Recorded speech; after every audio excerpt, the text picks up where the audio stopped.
ICC के नए अध्यक्ष जो है वो चुन गए हैं जय शाह को निर्विरोध चुना गया, यानी किसी भी टीम ने, किसी भी कंट्री ने जो है वो ऑब्जेक्शन नहीं उठाया है और आईसीसी के नए अध्यक्ष जो है वो बन चुके हैं जय शाह। 35 साल की उम्र में यंगेस्ट एवर आईसीसी चेयर, और वो भी अनअपोज्ड, और ये ग्रेग बार्कले को रिप्लेस कर रहे हैं जो 2020 से 2 टेन्योर करके जा रहे हैं। शाह आईसीसी का चेयरमैन बन गया है। हमारा क्या होगा भाई? शाह के आने से आपको क्या लगता है कि पाकिस्तान इंडिया के क्रिकेट के जो मामलात हैं क्या वो बेहतर होंगे या मजीद जो है वो तनज़्ज़ुल की जानिब गामज़न हो जाएंगे? लेकिन जय शाह साहब का ये सफ़र इतना आसान नहीं है, कांटों की सेज है। किस तरह बैक डिप्लोमेसी से काम लेते हैं, किस तरह सब बोर्ड को लेकर चलते हैं, बहुत मुश्किल होगा। क्रिकेट की डेवलपमेंट उनकी है, क्रिकेट के अंदर पैसा लेके आना, जो कि मेरे ख्याल में बेस्ट वही होंगे क्योंकि भारत से हैं वो और बीसीसीआई से हैं, और फिर सबसे खास बात कि भारतीय सरकार के अंदर इनका अच्छा खासा असर रसूख है कि इनके वालिद साहब एक अच्छी पोस्ट के अंदर मौजूद हैं। पाकिस्तानी लोग बिल्कुल खुश नहीं है, पाकिस्तानी मीडिया बिल्कुल खुश नहीं है जय शाह के चेयरमैन बनने से। सिर्फ आईसीसी को इंडियन क्रिकेट काउंसिल करने की कोशिश करेंगे। मैं आपको लिख के देता हूं, पाकिस्तान से पहले Australia, cricket Australia, England and Wales cricket board ये बोल पड़ेंगे। याद रखिएगा, ये सिर्फ आईपीएल का पैसा लेने आते हैं जो बाकी बोर्ड्स हैं, ये कभी भी अपने मफादात पे नहीं करेंगे। ये पाकिस्तान क्रिकेट का दुश्मन है, ये पाकिस्तान में चैंपियन ट्रॉफी नहीं होने देगा, ये पाकिस्तान में कोई इवेंट नहीं होने देगा।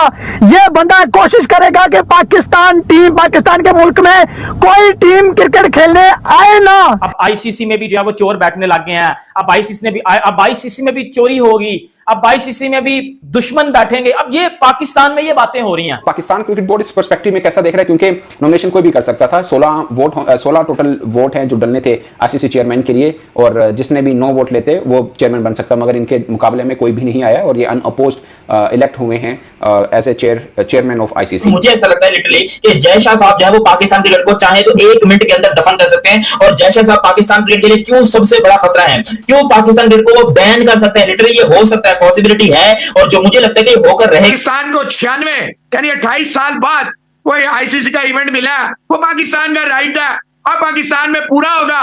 कोई हाइब्रिड मॉडल ना हमें एज ए स्पोर्ट्स जर्नलिस्ट कबूल था, ना है और ना होगा। मेरे ख्याल है बर्फ पिघलेगी। क्यों पिघलेगी? क्योंकि फादर जो है वो नरेंद्र मोदी साहब के बहुत क्लोज है, अमित शाह साहब। और सबसे बड़ी बात यह है कि सब बोर्ड ने तो पहले ही से डिसाइड कर लिया था कि जी जय शाह के लिए हम एग्री करते हैं। अब इंडिया से पंगे ले लेकर हमने अपना इतना बड़ा नुकसान कर लिया कि अब ऐसा मौका आ गया कि अब जो इंडिया चाहेगा हमारे साथ वो करेगा, और पूरी दुनिया बोलेगी बिल्कुल ठीक कर रहे हो, इन खबीसों के साथ, इन बेगैरतों के साथ जो भी कर रहे हो बिल्कुल ठीक कर रहे हो। पहले ये चीज कर रहे थे कि टीम इंडिया पाकिस्तान नहीं आएगी, ये तो डायरेक्ट है, लेकिन और वो भी अनअपोज्ड, और ये ग्रेग बार्कले को रिप्लेस कर रहे हैं जो 2020 से 2 टेन्योर करके जा रहे हैं।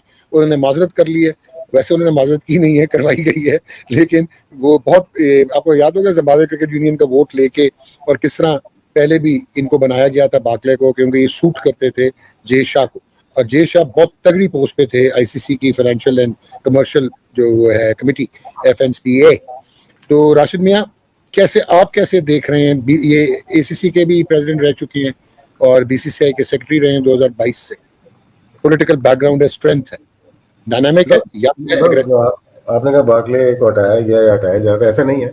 2 टर्म अपनी पूरी कर ली, तीसरी नहीं करना चाहते वो। 2020 में आ गए थे वो, तीसरी टर्म नहीं करना चाहते ना। 2 दफा तो बन गए वो, तो 2 दफा ठीक है। अभी जय शाह आए 35 साल के, अनअपोज का मतलब है पाकिस्तान ने अपोज नहीं किया, तो इसका मतलब है कि अगर इंडिया की टीम आई तो जय शाह का बहुत बड़ा हाथ होगा, और फिर उसमें इनकी गवर्नमेंट का भी हाथ होगा। फिर तो इंडिकेशन मिली होगी, इस वजह से चैंपियंस ट्रॉफी से पहले आ जाएंगे। सिर्फ आईसीसी को इंडियन क्रिकेट काउंसिल करने की कोशिश करेंगे।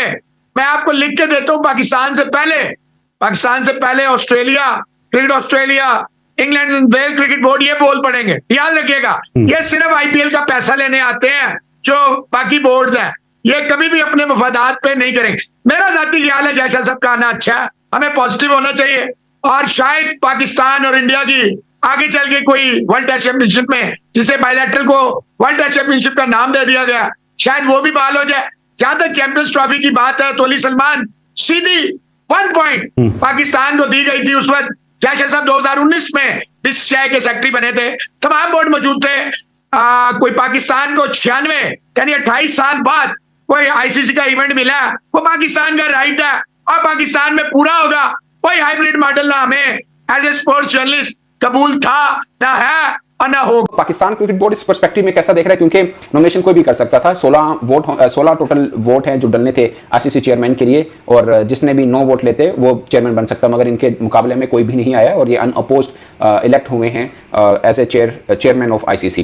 तो पाकिस्तानी पर्सपेक्टिव क्या है? एक चीज जो मुझे बहुत खटक रही है वो ये है कि पाकिस्तान क्रिकेट बोर्ड और बीसीसीआई कोई भी ऑफिशियल इस चीज के ऊपर बात नहीं कर रहा है। इस बीच में एक बार जयशाह साहब ने भी इंटरव्यू दे दिया, 3 मरतबा मोहसिन नकवी साहब की मीडिया टॉक भी हो चुकी स्पोर्ट्स के ऊपर। वैसे तो एज ए इंटीरियर मिनिस्टर वो कई मरतबा बात कर चुके हैं, मगर कजाफी स्टेडियम के अंदर उस मामले को लेकर अब तक, यानी चैंपियंस ट्रॉफी के लिए भारत को पाकिस्तान आना है या नहीं आना, उस मामले को लेकर अब तक उनकी 3 मरतबा बात हुई है। तीनों मरतबा जो मीडिया टॉक हुई उसके अंदर चैंपियंस ट्रॉफी का जिक्र नहीं हुआ। मतलब चैंपियंस ट्रॉफी का जिक्र इन सेंस कि भारत की टीम आएगी या नहीं आएगी, उनके साथ क्या मामला चल रहे हैं, तीनों प्रेस कॉन्फ्रेंस या प्रेस टॉक के अंदर एक बार भी उनका जिक्र नहीं हुआ। ना ही जयशाह साहब ने इस मामले को, जयशाह साहब का सवाल हुआ, उन्होंने किसी को इंटरव्यू दिया था भारतीय मीडिया को, तो उन्होंने बोल दिया कि ये भारतीय सरकार ने बताना है, मगर अभी तक बीसीसीआई ने भारतीय सरकार को लेटर भी नहीं लिखा एज पर इंडियन मीडिया कि वो हमें बताएंगे हम पाकिस्तान आएंगे नहीं, क्योंकि अभी काफी टाइम पड़ा हुआ है, 5-6 माह पड़े हुए हैं। जब करीब वक्त आएगा, जब उनको जाने का काम होगा, तब वो देखेंगे। जैसा कि आपने वीडियो में देखा कि किस तरह से पाकिस्तानी मीडिया जैसा के नए आईसीसी चेयरमैन बनने को लेकर काफी ज्यादा हैरान है, परेशान है कि आखिरकार जब आईसीसी चेयरमैन जैसा ही बनने वाले थे तो मतलब वोटिंग कराने की क्या जरूरत थी। दरअसल आपको बता दें कि वोटिंग हुई नहीं, क्योंकि जैसा कि अगेंस्ट कोई खड़ा ही नहीं हुआ था, जिसको लेकर इन पाकिस्तानियों के होश उड़ गए हैं। लेकिन आपको बता दें कि इन पाकिस्तानियों को अब ये डर लग रहा है कि कहीं आईसीसी चेयरमैन जैसा, मतलब जो पाकिस्तान में चैंपियंस ट्रॉफी, पाकिस्तान को पिछले 26 सालों में एक भी कोई इवेंट नहीं मिला था आईसीसी का होस्ट करने के लिए, वो इतने अरसों से मिला हुआ है, कहीं आईसीसी जैसा मतलब प्रेसिडेंट जैसा उसको मतलब शिफ्ट ना कर दें पाकिस्तान से, ऐसा इन पाकिस्तानियों का कहना है। लेकिन आपको बता दें कि जिस तरह से पाकिस्तान की पॉलिटिकल सिचुएशन है, जिस तरह की पाकिस्तान की करंट सिचुएशन है सिक्योरिटी को लेकर, उसको लेकर बीसीसीआई मतलब रहते हुए जैसा ने, चेयरमैन रहते हुए जैसा ने पहले ही मना कर दिया था कि हम पाकिस्तान में अपनी टीम नहीं भेजेंगे। लेकिन अब वो आईसीसी के पद पर पहुंच गए, आईसीसी के नए चेयरमैन बन चुके हैं, तो ये साफ साफ है कि मतलब इस चैंपियंस ट्रॉफी जो 2025 में पाकिस्तान में होनी थी, अब वो दूसरे मुल्कों में ट्रांसफर मतलब शिफ्ट किया जाएगा, जिसको लेकर इन पाकिस्तानियों का अभी से रोना स्टार्ट हो गया है। लेकिन आपको बता दें कि ये पहले ही बातें हो चुकी है, जब ग्रेग बार्कले थे आईसीसी के चेयरमैन, उसी टाइम बीसीसीआई चेयरमैन जैसा उनके साथ, दोनों के साथ मीटिंग में बातें हुई थी कि पाकिस्तान में चैंपियंस ट्रॉफी हाइब्रिड मॉडल के तहत खेला जाएगा, जबकि कुछ मैच या तो दुबई या तो श्रीलंका में, या मतलब और कुछ मैच पाकिस्तान में होंगे, ताकि इन पाकिस्तानियों को लगे कि हमारे वहाँ चैंपियंस ट्रॉफी हुई है और भारत अपना मुकाबला श्रीलंका या यूएई में खेल लेगा। खैर, इस पर आपकी क्या राय है, हमें अपनी राय कॉमेंट में जरूर